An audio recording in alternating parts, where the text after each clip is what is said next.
La renuncia de Ernesto Talvi a la Cancillería, que se precipitó la semana pasada antes de lo esperado, sacudió al gobierno, a la coalición multicolor, al Partido Colorado y a Ciudadanos, el sector fundado por el economista el año pasado. En Relaciones Exteriores asumió Francisco Bustillo, un diplomático de carrera simpatizante del Partido Nacional. Y Ciudadanos, recuperará su cuota en el gabinete cuando un representante de ese grupo, probablemente el senador Adrián Peña, asuma el frente del Ministerio de Ambiente, una cartera que se crea en la Ley de Urgente Consideración y que será dotada de recursos cuando entre en vigencia la Ley de Presupuesto Quinquenal. A partir de estas novedades, cómo queda el tablero político del lado del oficialismo, vamos a averiguarlo ahora. Vamos a conversar a partir de este momento con el líder de la otra corriente colorada, Ballistas, que además es secretario general del partido. Me refiero al senador y expresidente Julio María Sanguinetti. Doctor Sanguinetti, buen día. Gracias por atendernos. Buenos días. La verdad que lo del Zoom no es igual que estar allí, pero con 6 grados de temperatura, como cuentan, le llevo alguna ventaja de casa, ¿no? Sí, yo acabo de saludarlo diciendo gracias por atendernos, no gracias por visitarnos. La conversación la estamos desarrollando justamente por Zoom. Usted sale poco, ¿no? Debido a la emergencia sanitaria, ¿está permaneciendo buena parte del día y de la semana en su casa? Sí, acaté las normas, pedí licencia al Senado y me he mantenido hasta ahora en esa situación, todavía por unos días más, tratando sobre todo, de ser consciente y de no dar el mal ejemplo, de que con mi edad, un poquitito más arriba de la suya, Eso es cierto, estoy dando el mal arriba de la mía, ejemplo de andar por aquí y por allá. De modo que he hecho algunas salidas puntuales, muy puntuales y nada más. Lo Pero veo bueno, en la pantalla, quienes están siguiendo la emisión en video lo observan y encuentran que a la izquierda hay una biblioteca, a la derecha hay otra, y detrás de usted una estufa a leña. ¿Qué ambiente es ese en su casa? no, ese es mi ambiente de trabajo. La casa es toda una biblioteca, de modo que esto es lo de trabajo simplemente. Estos son libros de referencia, los que se usan así cotidianamente. Acá está la computadora, obviamente, y acá está entonces el lugar donde se trabaja, ¿no? Desde allí en particular sigue haciendo política y como secretario Todo el general, tiempo, obviamente, porque la política no se me despega, ¿no? sí, Ni el periodismo se me despega, entonces he ido retomando el periodismo también, aparte el Correo de los Viernes, que es la publicación habitual de nuestra comunicación política. He vuelto al país de aquí una vez por mes, a La Nación una vez por mes. A pero Madrid no he retornado todavía, pero bueno, en fin, estoy escribiendo y después ahora muy reclamados todo el tiempo por las radios y la televisión, mucho la televisión argentina, CNN, en fin, ha esas participado, cosas. sí, en los últimos Sobre días lo han convocado a esta varias magia, entrevistas, porque ¿qué es lo que les interesaba desde el exterior de su punto de vista? el Uruguay siempre ha sido de algún modo una excepción y esa excepcionalidad, sobre todo desde la mirada argentina, se ha revalorizado enormemente en el manejo de la pandemia. Uh-huh. La Argentina aún está en una situación muy difícil. Ayer superó el récord diario de contagios y la situación de cuarentena se ha acentuado muy vigorosamente estos días. Y frente a eso apareció en Uruguay con el tema contenido, manejado razonablemente, con resultados muy superiores a lo de los vecinos, y entonces esa insularidad uruguaya que la Argentina a veces incluso se sobrevalúa, hace que genere una gran expectativa. Entonces todos los periodistas en fin, preguntan, hablan, comentan, ¿por qué esto? ¿Por qué no lo otro? ¿Cuál es la diferencia? ¿Dónde está la diferencia? En fin, entonces de allí viene la polémica que se contamina enseguida de enfoques políticos. La Argentina sabemos que es extraordinariamente polarizada desde el punto de vista político, desde siempre. Toda la política tiene su factor polémico, ¿no? Pero en la Argentina es de una intensidad muy fuerte. De modo que el Uruguay aparece como una curiosidad. Y esa curiosidad, que por cierto va más allá de la Argentina, fundamentalmente en la Argentina se expresa de un modo muy agudo y tratan sobre todo de mostrar las diferencias. Ha dado mucho que hablar el tema de las facilidades de nuestro país para la radicación en él y para la erradicación fiscal. Es un tema que es recurrente. Uno explica, mire que esto no es para la Argentina, son medidas generales. El Uruguay nunca ha discriminado entre el capital extranjero ni los residentes extranjeros, pero naturalmente todos sabemos que mayoritariamente quienes vienen al Uruguay y quienes podrán venir son originarios de la Argentina. Entonces, esto también es un factor de polémica que lleva a molestia dentro del gobierno argentino y a cierta complacencia de quienes están enfrente de él. ¿Usted comparte estos anuncios que se están preparando, la iniciativa que ha tomado el Poder Ejecutivo en esa materia? Justo ayer estuvo en el Parlamento el equipo económico explicando el proyecto de ley que flexibiliza los requisitos para los extranjeros que solicitan la residencia fiscal. Concretamente, hoy quienes obtienen la residencia fiscal están exonerados por 5 años del pago de impuesto a la renta por los rendimientos mobiliarios. El beneficio a partir del proyecto se ampliará a 10 años. Desde el Frente Amplio, por ejemplo, el senador Mario Vergara dice que se reduce demasiado las exigencias y eso expone a Uruguay a perder la muy buena reputación que se ganó en los últimos años. Podría generarle problemas incluso en el vínculo con otros países. Ya que mencionó el tema, le consulto, ¿usted cómo ve este paso? Mire, yo veo muy bien que se facilite la erradicación, que se facilite la erradicación fiscal. Por lo que uno ve, no soy especialista tributario, pero creo que no se está violando ningún principio fundamental. El Uruguay siempre ha sido una tierra de acogida. Es evidente que para nosotros tanto el capital extranjero como la comunicación hacia el exterior es fundamental, ¿no? El turismo, por ejemplo, bueno, es el 15% de nuestra exportación, es el 6-7% de nuestra ocupación. Esa es una exportación enorme, la del turismo, ¿no? Bueno, eso es fundamental. Miremos lo que es la inversión extranjera en el Uruguay, es enorme. Si uno mira las actividades principales del país, hoy, ¿cuáles son las actividades de exportación del Uruguay? Tenemos la carne. Ya sabemos que la mayoría de los frigoríficos hoy son de empresas extranjeras, son muy pocos los uruguayos. Si miramos a la exportación forestal y de celulosa, que es hoy la segunda y será en pocos años la primera exportación del Uruguay, es toda inversión extranjera, que ha venido también en regímenes fiscales aliviados, en regímenes fiscales de privilegio. Y si seguimos bajando en el escalón, vamos a ver que para el Uruguay, para la vida del Uruguay, para su empleo, es fundamental la inversión extranjera. Miremos el puerto, miremos el aeropuerto, miremos el comercio, miremos los supermercados, miremos las tantas actividades que en el Uruguay emanan de empresarios extranjeros, muchos de ellos argentinos, otros brasileños, otros de otros orígenes, como los finlandeses, pero eso es fundamental. ¿Y el Uruguay ofrece qué? ¿Cuál es la peculiaridad?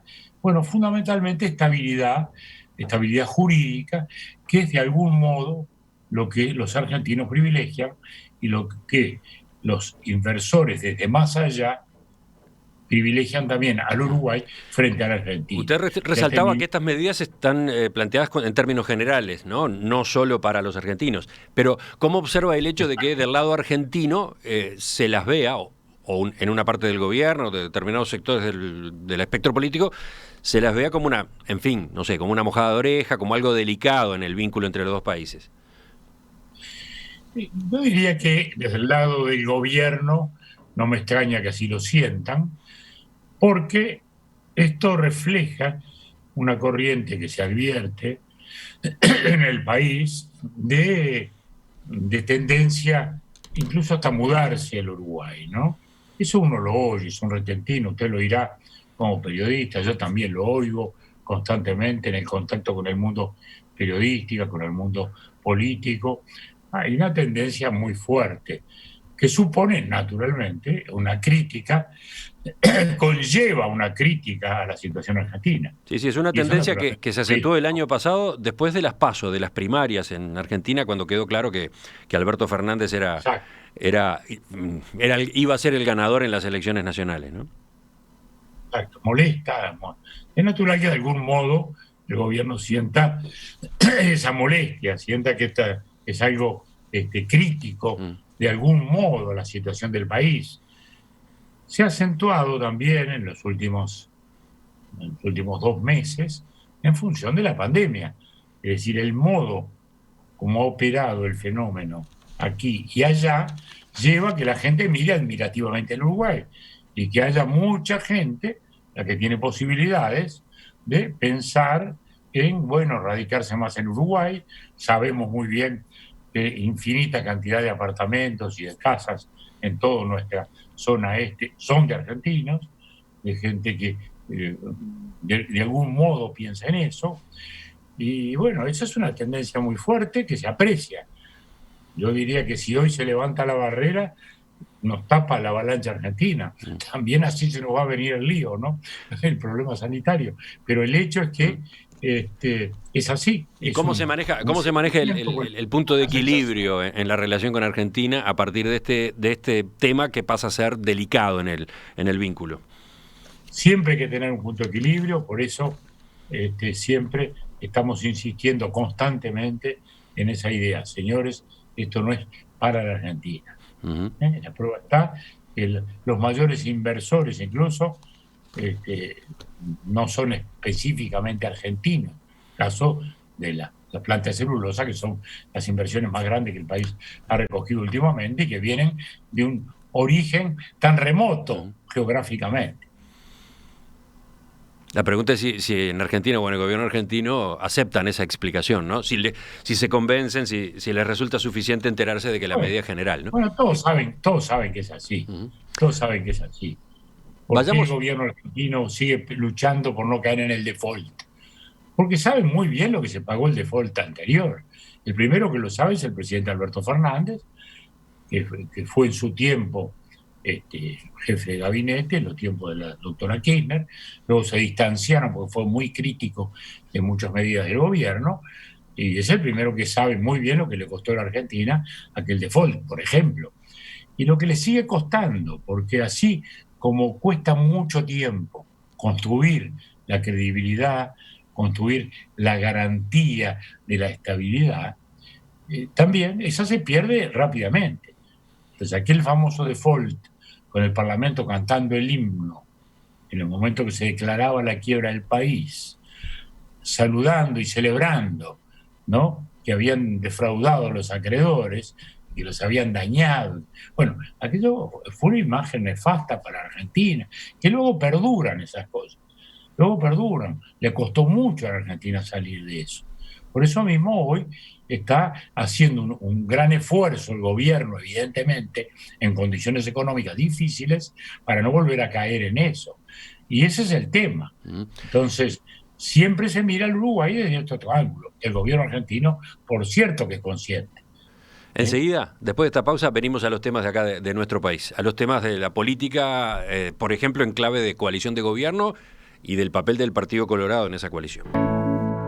Doctor Sanguinetti, en la última reunión del Comité Ejecutivo Nacional del Partido Colorado, que se hizo por Zoom, de paso aclaro, se aprobó una declaración que llamó la atención porque ratificó la pertenencia y el apoyo a la coalición de gobierno, así dice textualmente.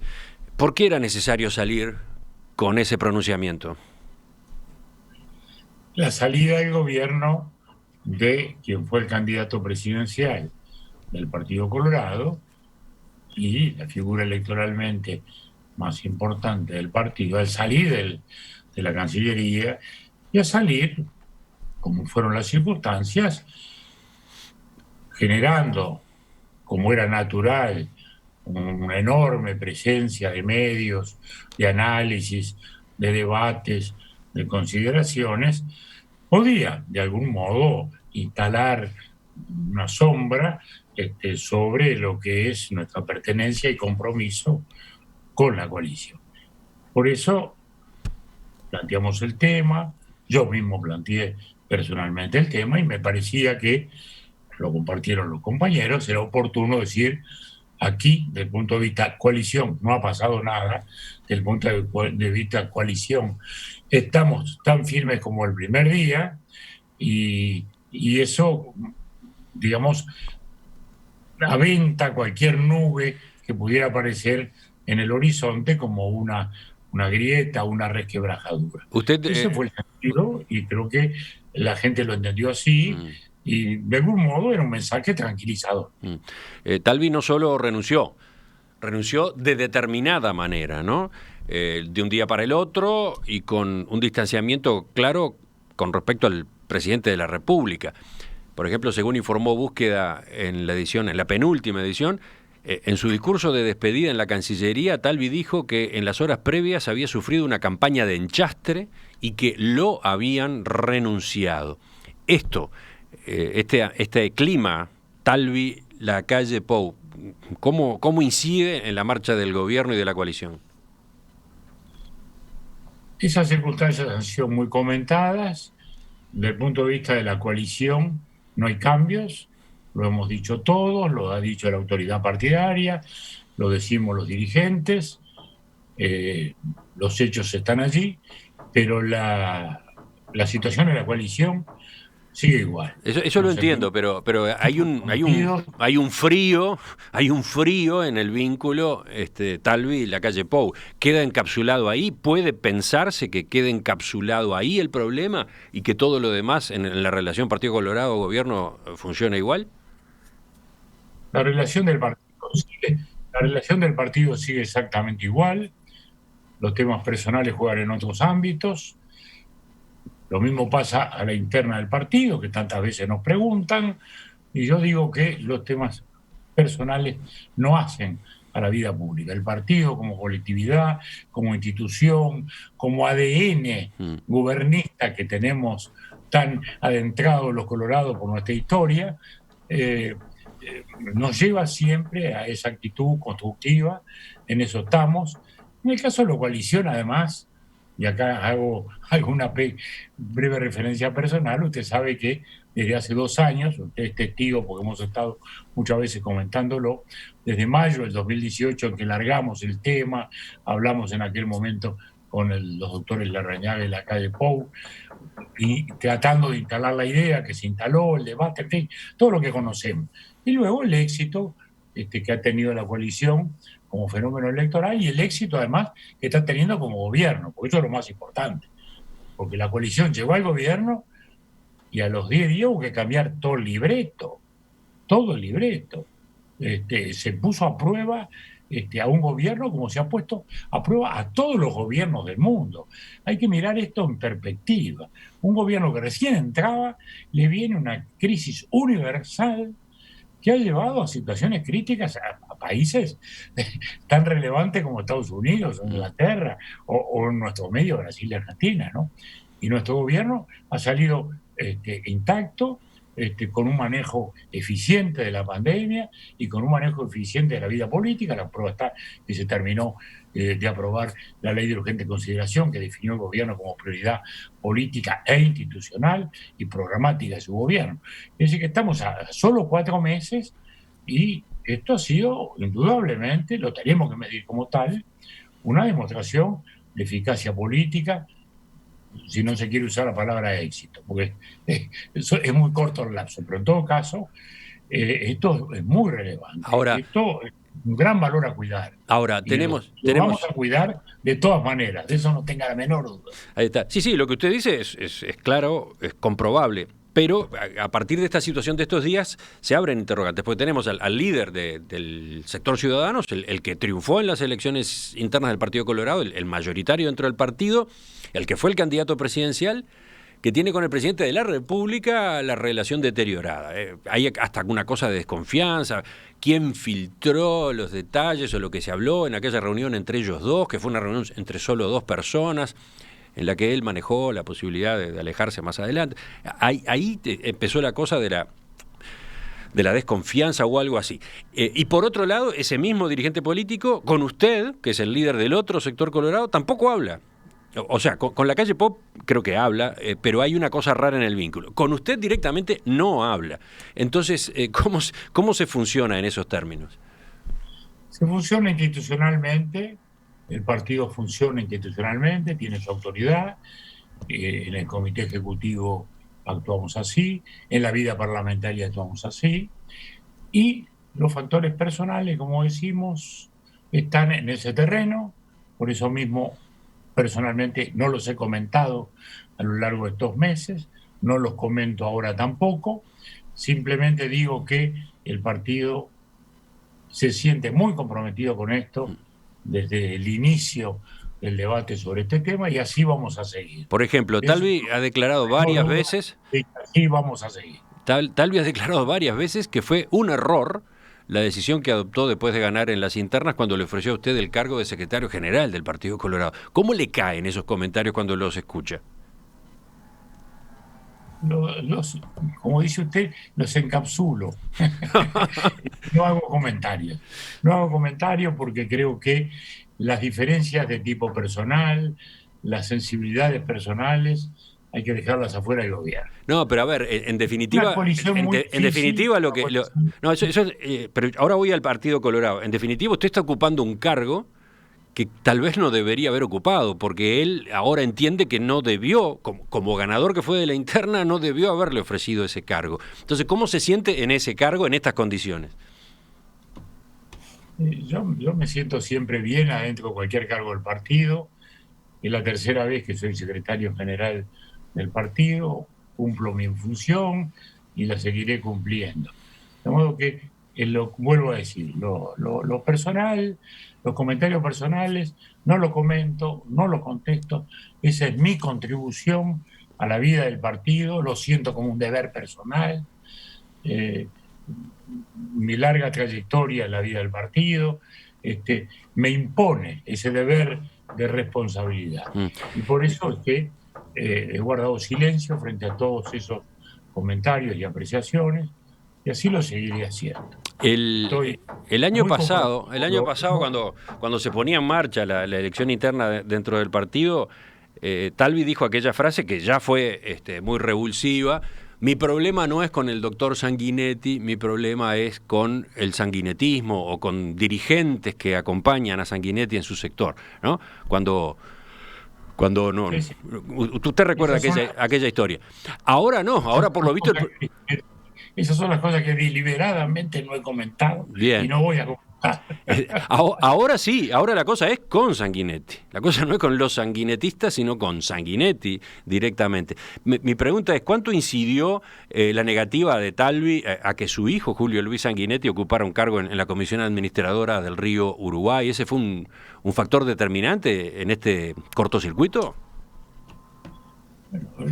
Muy claramente los temas institucionales no han sido afectados por las decisiones personales, los hechos están allí, las cosas han transcurrido como han transcurrido, y vuelvo a decir, rehuyo deliberadamente todo comentario o todo debate o toda cosa que pueda conducir a una fricción de ese tipo de situaciones. Está bien, pero te das cuenta que la gente quiere entender qué es lo que está pasando entre dos líderes políticos de la importancia de Talvi y Sanguinetti, ¿no? Entonces, ¿cuál fue el motivo para usted? ¿Qué pasó? Tiene derecho a entender y yo confío en él, que entienda mi silencio, que entienda que esa es una contribución a la vida del partido y sobre todo a la vida del país. Yo aspiro a que la gente entienda, y creo que lo entiende, que mi conducta es una conducta de enorme responsabilidad. Creo más, creo que en el país todavía no hay suficiente conciencia del fenómeno mundial en el que estamos. Estamos en una crisis de cambio civilizatorio de tiempo histórico, en el cual se introduce además una crisis coyuntural sin precedentes. Bueno, me parece que las cosas han ido transcurriendo demasiado bien en términos relativos y que no hay la conciencia clara de todo esto. Entonces, todo eso acentúa la responsabilidad de todos los dirigentes. Mi contribución en este aspecto es de ningún modo, contaminar la vida del gobierno y aún así la imagen del partido con debates de esa naturaleza. Mi contribución es esa. Usted sí dialoga con Adrián Peña, que es mano derecha de Talvi dentro de Ciudadanos. Es más, tuvo una reunión con él hace muy pocas horas. Ayer estuvo en casa planteando que había ese ofrecimiento del gobierno para el Partido Colorado de ocupar ese nuevo ministerio. Le dije que me parecía razonable y positivo que el partido accediera a esa posición. Le dije que me parecía muy bien la candidatura de él. Es un nombre político que ha ido creciendo en los últimos años, tiene vocación política, dedicación, es un tema muy delicado que requiere mucho oficio político para administrar todas las situaciones que se dan desde un medio ambiente que cada vez más crece en la preocupación ciudadana, y que me parecía muy bien que él asumiera ese rol. Yo quería hacerle alguna pregunta más sobre la relación ciudadanos-ballistas, pero ya que usted fue por ese lado, a propósito de mi pregunta sobre la reunión que tuvo con Adrián Peña, ¿cómo examina usted el hecho de que con la salida de Talvi el Partido Colorado pierde un ministerio muy importante en el gabinete? Pierde nada menos que la Cancillería y pasa a ocupar o pasará a ocupar un ministerio que ni siquiera existe todavía, ¿no? Que se va a crear y que muchos indican tiene otra jerarquía. No se sabe incluso con qué recursos va a contar para enfrentar una temática sensible, importante como la que usted menciona. Entonces, ¿qué pasa desde el punto de vista de la ecuación de la presencia colorada en el gabinete? La ecuación naturalmente cambia de algún modo, eso es indudable, pero tampoco miro con desdén o minimizo la importancia de este nuevo ministerio. Que vuelvo a decir, la importancia de él es creciente, no solo en el fenómeno en sí, porque hasta hace muy pocos años el Uruguay no sentía que tenía problemas ecológicos o medioambientales. Nos parecía que las playas eran ilimitadas, que el agua era ilimitada. Después fuimos aprendiendo que desde las cinobacterias hasta todo el tipo de situaciones que hay, el país hoy tiene problemas que no tenía, y a su vez hay una sensibilidad mucho mayor a la electricidad. De modo que es un tema importante. Es un tema importante y relevante. Usted me dirá, las posiciones no son iguales. Bueno, cuantitativamente son las mismas y me parece que desde ese ángulo el cambio está allí, es un hecho, y trataremos por esto que usted decía, por esto del mejor modo posible, ¿no? Por esto mismo que usted decía, por los desafíos que Uruguay tiene en materia ambiental, resulta que el Partido Colorado, o Ciudadanos en este caso, pierde la Cancillería y recibe, entre comillas, un hierro caliente, porque, por ejemplo, Adrián Peña pasará a ser, a partir del momento en que asuma la titularidad de esa cartera, pasará a ser el responsable de que se haga o no se haga lo que se está necesitando en temas como los que mencionó recién. Entonces... Sí, bueno, es una responsabilidad grande. Todos los ministerios son responsabilidades grandes, de un modo u otro, ¿no? Porque siempre se va a estar reclamándoles resultados. Y vuelvo a decir, en un tiempo que va a ser muy difícil, porque la crisis del 2002 fue una crisis regional, solo nos afectó acá, en el Río de la Plata. Esta es una crisis mundial. En aquel momento fue una crisis, digamos, financiera, fundamentalmente bancaria, con repercusión económica. esta es una crisis que empieza en lo sanitario y se extiende a toda la economía y toda la sociedad. Y a la salida no nos vamos a encontrar como en el 2002, un mercado normal que nos permitió ya en aquellos años entregar el gobierno con el país en crecimiento económico. Acá vamos a tener un mundo estrecho, un mundo con mercados reducidos, un mundo del cual nadie hoy ha salido indemne, nadie ha salido ileso de esta situación. De modo que ese es un desafío fuerte que tiene el país y que tienen todas las carteras, digamos así, todas las dimensiones, desde la política exterior hasta la seguridad ciudadana y en este caso el medio ambiente. Sí, son grandes desafíos y grandes responsabilidades. Y otra lectura a propósito de cómo queda el gabinete y la ecuación. El politólogo Oscar Botinelli el sábado en su columna en El Observador anotaba al pasar la cantidad de carteras de gran peso político que quedan en manos del Partido Nacional. Ya se sabía, ya tenía el Ministerio de Economía, ya tenía el Ministerio de Interior, Ministerio de Defensa, Ministerio de Desarrollo Social, Ministerio de Industria y ahora suma Ministerio de Relaciones Exteriores.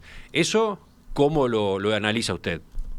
Bueno, suma una y empata con otro. De modo que tampoco hay se desbalancea demasiado la situación. ¿No está desequilibrado ese gabinete? No es que esté desequilibrado, lo que importa es en el funcionamiento. Sí, el Partido Nacional tiene carteras fundamentales, pero también el Partido Colorado tiene un rol muy importante que es el personal. ¿Por qué? Porque la experiencia de nuestra gente cuenta mucho. Fíjese usted, por ejemplo, la Oficina de Planeamiento no es un ministerio político. El presidente desde el primer momento dijo que esto no era un tema de cuota ni de representación política y designó allí a un hombre relevante del Partido Colorado, como es el economista Isaac Alfi. Listo. Muy bien. Y todo el mundo sabe que cumple un rol extraordinariamente relevante. Es más, en la propia pandemia es también notorio que ha tenido un rol relevante, incluso como coordinador del tema del desarrollo científico con el desarrollo administrativo. Por ejemplo, fíjese, eso no se contabiliza, pero si miramos en lo que es la presencia del partido o el aporte del partido al gobierno, diremos esto. Fíjese, el caso hoy está asumiendo un nuevo presidente en Antel. Hubo allí una situación de crisis y el presidente la resolvió sin cuota política, buscando a una figura del Partido Colorado, como es el ingeniero Gabriel Gourmet. También una figura relevante que estaba dedicado a la actividad privada desde algunos años, pero que ya fue presidente de Antel y ya tuvo una actuación política importante que sin duda es un punto de referencia en la vida del partido. Es decir, el Partido Colorado hoy, digamos que es bastante más que lo que pudiera medirse cuantitativamente con el gabinete. Vamos a otro plano.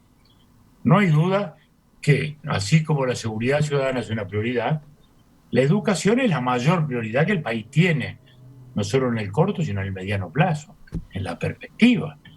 Y así el Partido Colorado tiene la presidencia, con una figura como Robert Silva, de larga trayectoria en el partido, lo conozco prácticamente desde su adolescencia en Tacuarembó, y allí el partido tiene un enorme rol como una figura también muy importante. Fue nuestro candidato a vicepresidente, ¿no? Pero aparte de eso, ya con una larga trayectoria en la época de nuestra segunda presidencia, cuando la reforma del Consejo que presidió en aquel momento Rasca. De modo que el partido, como ve, si uno mira el conjunto, tiene también un peso que va mucho más allá de esa medida cuantitativa formal que a veces se hace en el devenir periodístico. Sí, lo que usted dice, la cosa que le estoy señalando, ¿no? No, está interesante. Usted dice, la cuenta hay que hacerla más globalmente, no solo referirla al gabinete, a la distribución de ministerios. Mire qué peso le estoy hablando, ¿no? Sí. Porque le estoy hablando de las grandes prioridades nacionales.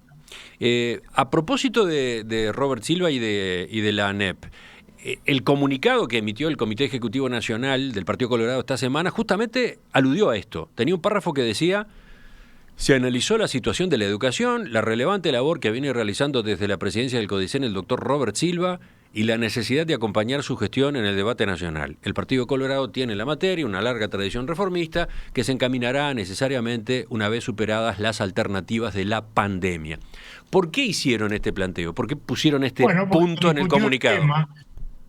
Se discutió el tema, es un tema de los relevantes, se discutió el tema, se planteó, en fin, cómo se iban a incorporar determinados postulados o propuestas que se habían desarrollado, de creaciones de liceos, etcétera. Y entonces se hizo una consideración general sobre cómo había que administrar eso, cómo había la mirada hacia el presupuesto, la mirada hacia la gestión, la necesidad de defenderlo de los arrebatos desgraciadamente autoritarios y no democráticos que vuelven a aparecer en el ámbito educativo. Desgraciadamente. Ese era el telón de fondo de este punto, de este planteo, el hecho de que el CODICEN, la ANEP y Robert Silva en particular está hoy sometido a una serie de presiones, por ejemplo, en estas discusiones que ha tenido con sindicatos de la enseñanza. Bueno, yo diría que no son discusiones de él, son fenómenos muy preocupantes de la vida democrática. Que gente que integra el Parlamento desconozca la norma fundamental de la Constitución, que dice que en los lugares y horas de trabajo, es decir, no se puede realizar proselitismo de clase alguna. Proselitismo de clase alguna. No se puede hacer propaganda política, no se puede hacer propaganda religiosa, no se puede hacer propaganda proselitista. Entonces, que los profesores vengan con un tapaboca donde diga no a la luz grande así, en letras amarillas, bueno, es un proselitismo grosero, agresivo, violatorio de la esencia de la convivencia republicana. Esto ha sido una cosa muy recurrente en los sectores vinculados al Frente Amplio y en los sindicatos de la enseñanza. Y a mí le digo que desde hace largo de tantos años que vivo esto, sufro esto, lo he tenido que combatir, lo lamento profundamente, degrada la calidad democrática. Es más, cuando la elección, recuerdo, un grupo de inspectores muy importante, no me acuerdo, eran como 30, inspectores que invocaban su condición de inspectores de enseñanza secundaria y decían: los que ejercemos los cargos más relevantes de la jerarquía técnica del sistema de secundaria, expresamos nuestra adhesión a la candidatura del ingeniero Martínez por estas y varias razones. Bueno, eso además no solo es violatorio de la Constitución, por la ley específicamente dice que merece la destitución. Se dispondrá la destitución, eso dice la ley. Se inició un sumario, el CODICEN anterior intentó resolverlo estableciendo una sanción de 3 meses para zanjar el tema y ver si lo podía enterrar. Luego ha habido un recurso que aún no está resuelto, anda transitando, ya veremos lo que ocurrirá. Pero quiero decir, es este desafío constante de grupos vinculados al Frente Amplio algunos, a las gremiales de educación, del desafío constante a una norma de convivencia fundamental. Las aulas no son el escenario del debate político, las aulas son el lugar donde se forma la conciencia cívica de los ciudadanos, donde se transforma el adolescente en un ciudadano y a su vez se le prepara científica y culturalmente para esta vida. Ese es el contexto, ese es el motivo por el cual ustedes en el comunicado del Comité Ejecutivo Nacional incluyeron este tema. No solo, pero este tema estuvo muy presente, porque es muy preocupante. Es muy preocupante que en el propio Parlamento haya diputados que digan no, que eso está fantástico. ¿Cómo va a estar fantástico? Eso es una barbaridad. No quiero usar palabras en fin, que generen más polémica, pero son actitudes, digamos, de un nivel de intolerancia y de antidemocraticidad, ¿eh? Muy, muy fuertes. Eso hiere el sentimiento republicano del país. Con el doctor Y Julio eso, María eso Sanguinetti. impide y aleja la búsqueda de los verdaderos caminos de la educación. El desafío por la educación es gigantesco en el mundo y acá, porque estamos en un cambio histórico. Cambió la riqueza, cambió los modos de producir, cambió los modos de comunicarnos, cambió todo. Bueno, entonces en un cambio histórico, sí, estamos como Florencia en el siglo XV cuando el Renacimiento. Entonces, que si no queremos darnos cuenta de eso, ignorar todo eso y seguir con debates anacrónicos absurdos, además generando este clima, eso es muy, muy, muy importante, muy lamentable, pero además muy importante. Ya seguimos, ya viene la tercera parte de la entrevista con el doctor Julio María Sanguinetti. La renuncia de Ernesto Talvi a la Cancillería, que se precipitó antes de lo esperado, sacudió al gobierno, a la coalición multicolor, al Partido Colorado y a Ciudadanos, el sector fundado por el economista el año pasado. A propósito de este tablero político, ¿cómo queda el tablero político del lado del oficialismo y en particular del lado del Partido Colorado? Estamos conversando con el senador expresidente, secretario general del partido, Julio María Sanguinetti.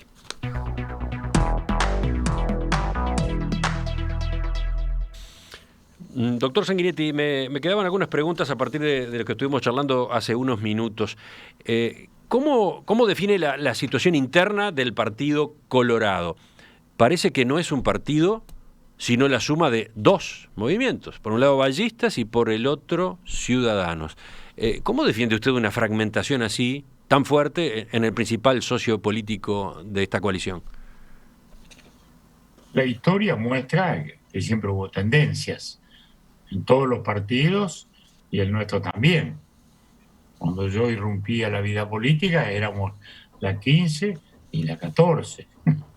O sea que siempre hubo, ¿no? Luego hubo pachequismo y lista 15. Luego, más tarde, hubo todas las tendencias que se conocen, digamos, ¿no? ¿Verdad? Foro ballista, 15, pachequismo, ¿no? O sea que el partido siempre hubo tendencias y las hay en todos los partidos. El Frente Amplio tiene distancias entre Juan Castillo y Danilo Astori, hay una distancia enorme desde el punto de vista de la visión de la sociedad y del mundo. Pero entonces Talvi no es, por más que ganó la interna y fue el candidato presidencial, no es el líder del partido. ¿Y usted, que es el secretario general, tampoco es el líder del partido? Mire, yo ejerzo la Secretaría Institucional del partido y cumplo mi rol. En el Comité Ejecutivo están representadas todas esas tendencias y se convive armónicamente. Todos respondemos al mismo programa, al mismo sentimiento, al mismo compromiso con el gobierno. Que puede haber matices, sí, los hay y los va a seguir habiendo. El día que no los haya, de repente nos tenemos que preocupar, porque la homogeneidad en algunos momentos que se ha dado, el predominio abrumador de un sector, no ha sido tampoco demasiado bueno desde el punto de vista del partido. De modo que eso es natural. Eso es natural, lo es a nuestro partido, lo es a los demás partidos. El Frente Amplio creo que es un ejemplo más que cumplido de ello. El propio Partido Nacional ha tenido divisiones históricas entre lo que era el Partido Nacional Independiente y el herrerismo. Eso de algún modo se proyecta hasta hoy, porque, digamos, el grupo herrerista o el grupo Larrañaga siguen representando todavía esas, llamémosle, sensibilidades históricas. O sea, eso lo hay y lo va a seguir habiendo. Nuestros partidos siempre han tenido esos matices, no son batallones regimentados, y en consecuencia es natural que así sea. Lo que hay que hacer es administrar esas diferencias internamente para que ellas luego no se proyecten, en este caso, hacia el gobierno del cual somos parte. Y eso es lo que estamos trabajando, lo que hemos procurado y lo que creo que hemos mostrado y ahora, desde nuestro ángulo, desde el comité ejecutivo en el cual ejerzo ahí esa función, hasta en la vida, digamos, del debate político general, donde todos tenemos un rol. Y bueno, yo trato de cumplir el mío, como digo, con una enorme devoción a la vida partidaria, por eso hago el esfuerzo del silencio que hemos hablado para no introducirme en debates que pudieran ser negativos para el conjunto, al revés, porque además, lo he dicho 2 o 3 veces a lo largo de esta entrevista y lo reitero hoy, realmente vivo mucho hoy la situación del mundo. El mundo ha cambiado notablemente. Nos damos cuenta, sí, pero no asumimos a veces las consecuencias. Pensamos que nos comunicamos distinto, que el mundo digital se vino. Fíjese lo que ha pasado con el teletrabajo. Era una tendencia, sí, que se venía dando. Ahora en 5 semanas nos saltamos 5 años y el teletrabajo está instalado, con consecuencias enormes. Bueno, entonces no es que aquí discutimos que el mundo cambió, qué interesante, sí, cómo no, pero acá seguimos igual y voy a cobrar mi sueldo, mi jubilación mañana, como antes. No, no es así. Estamos en un lío fantástico en el mundo, de readaptación a una nueva sociedad. Que miremos nomás los medios de comunicación, ¿no? Cómo ha cambiado todo, ¿no? Antes estábamos esperando la noticia en el diario, esperando para leer el papel, hoy el diario el papel con una función totalmente distinta, ¿no? Bueno, y cada medio se ha tenido que redactar. Es decir, yo vivo, digamos, eso constantemente, trato de entender, trato de estudiar, participaba mucho en la vida internacional desde ese ángulo, a través del Círculo de Montevideo, del Foro Iberoamérica, que soy presidente en este momento todavía, el que fundó Carlos Fuentes, en fin, esas cosas. Estos meses, bueno, con la pandemia se ha suspendido toda esa vida. Pero digo, yo personalmente siento y me debo mucho a esa preocupación. Trato de mostrarla a nivel del partido, a nivel de los jóvenes, a nivel de los medios de comunicación, porque a veces cuesta entender esas cosas. Son consecuencias demasiado dramáticas. La otra pregunta que me quedaba de lo que charlamos hace un rato va para el lado de la coalición, porque recién le consultaba sobre el partido, sobre el Partido Colorado, pero nos detuvimos un buen momento de esta entrevista a partir de mis preguntas en las diferencias que han quedado planteadas entre Talvi y Lacalle Pou, entre las diferencias que hubo en materia de política exterior entre quien era entonces el canciller y el presidente de la República. Pero usted mismo apareció marcando diferencias con el presidente, concretamente en el apoyo que el gobierno de Uruguay ya ha resuelto al candidato de Estados Unidos para presidir el Banco Interamericano de Desarrollo, Mauricio Claver Carone. Usted salió a discrepar con esa postura en una carta que dio a conocer junto a otros expresidentes latinoamericanos, Fernando Henrique Cardoso de Brasil, Ricardo Lagos de Chile, Juan Manuel Santos de Colombia, Ernesto Zedillo de México. ¿Qué derivaciones ha tenido esta postura suya? Algunas pequeñas precisiones. Primero, yo no salí a discutir, sino que hicimos esa comunicación cuando yo personalmente no conocía una posición de nuestro gobierno. Honestamente lo digo. Porque además ese comunicado nos llevó 4 o 5 días de intercambio entre nosotros, con Fernando Enrique Cardoso, con Ricardo Lago, con Zedillo, con Juan Manuel Santos. O sea que cuando se redactó esta carta, usted no sabía la posición del gobierno uruguayo. A discrepar. Simplemente, digo, no salía a discrepar con el gobierno, salía a poner una posición, conjuntamente con un conjunto de presidentes. Segundo, yo no soy ministro, de modo que tampoco tengo una relación, digamos, de ejercicio colectivo del gobierno. De modo que es una opinión ante el país, ante el escenario internacional y también ante nuestro gobierno. Nuestro gobierno sabe que hay un conjunto de presidentes de América, de raigambre democrática clara, que pensamos que la tradición que existe en materia de organismos internacionales ha sido buena y debe mantenerse. Y esa tradición nace en la posguerra, en aquel momento fantástico, así como la primera posguerra mundial fue un desastre, la de la guerra del 14-18, en la cual se han celebrado y estudiado tanto el centenario hace poco. La segunda posguerra mundial fue fantástica y se construyó toda una institucionalidad que nos dio los años de paz que nos dieron. Y allí De hecho, se estableció, bueno, el Banco Mundial que vaya un norteamericano, al Fondo Monetario que vaya un europeo, de preferencia fueron franceses, pero un europeo. Y cuando nace el Banco Interamericano, se pensaba incluso que debía instalarse en un país latinoamericano. Y al final se convenció la gente de la época de que era más lógico, porque el propio Estados Unidos decía, mire, en Washington está el Fondo Monetario y está el Banco Mundial, también tiene que estar el BID, el Banco Interamericano. Pero reconocemos que lo debe liderar un latinoamericano. Desde entonces, Felipe Herrera, Ortiz Mena, Enrique Iglesias, Moreno, todos han sido latinoamericanos, se ha mantenido esa tradición. Sí, sí, Y eso usted está que enumerando los argumentos que aparecen en esa carta. y que debiera ser. La situación tampoco está concluida, tampoco está terminada. ¿Con el gobierno uruguayo, con el presidente, ha podido dialogar a partir de esta discrepancia que de hecho quedó planteada? No, personalmente no hemos hablado, pero bueno, yo supongo que naturalmente la toma en consideración por lo que vale. Es decir, que no es una decisión sencilla la de apoyar a un candidato norteamericano que a su vez siempre ha ejercido la vicepresidencia. Ese es el otro punto, porque no es que Estados Unidos ha estado soslayado, no, siempre ha tenido la vicepresidencia. También por tradición, no por estatuto. Y ha sido importante, porque siempre la visión latinoamericana ha sido una y la norteamericana ha sido otra, para decirlo en términos más crudos. Los americanos siempre han sido los más celosos custodios del rigor financiero, frente a la postulación que naturalmente todos los gobiernos latinoamericanos hacen a un banco y a su banco, pidiendo naturalmente lo más posible al menos costo posible. Pero entonces, para cerrar el tema, usted tiene un buen diálogo con el presidente de la calle Pou, a diferencia de lo que ocurre con Talvi, con la calle Pou conversa mucho. Y en más de una ocasión se ha reunido, en más de una ocasión han hablado por teléfono, etcétera. Desde que usted salió con esta posición, ¿no han hablado?